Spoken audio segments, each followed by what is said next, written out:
flooding of coastal cities, mass migrations and things that we're just not equipped to handle. Man, that's a tough question.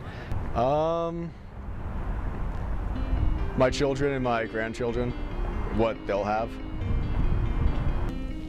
My children being harmed by it and the world coming to an end. The world's gonna end. It's gonna get too hot too fast. Polar ice caps will melt and flood our world. Well, this is kind of silly, but I've always wanted to see like a polar bear, like being able to go to Antarctica. I suppose rising water levels would probably be a big concern. It's like our resources being depleted. The permanent changes that it'll bring about, and how that will transform our society that we're comfortable with, we've been comfortable with for the last few hundred years, into something completely different and possibly a lot more scary.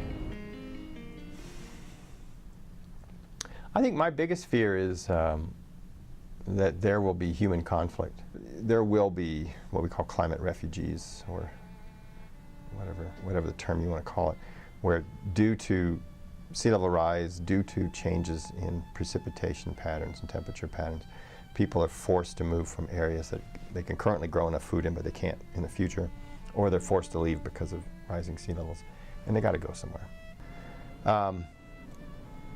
But your generation has a very different view of the world.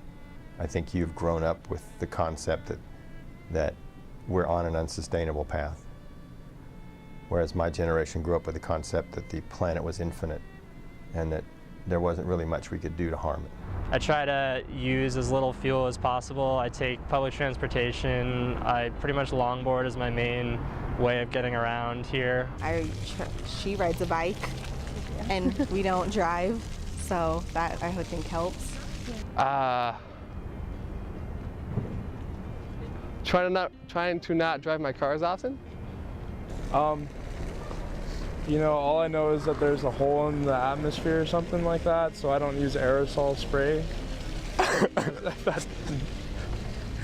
Yeah, I don't litter anymore, so. Yeah, I recycle a lot. We recycle. We recycle.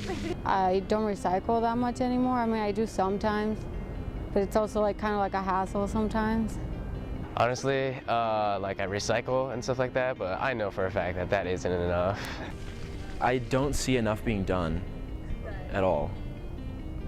It's something that's kind of on the back burner for the American political, or just American politics, and it has been for a while, and we need it to be a priority, because we're already seeing the signs that it's happening and it's ramping up, and we just need to, I don't know, I think America is the place where it needs to start.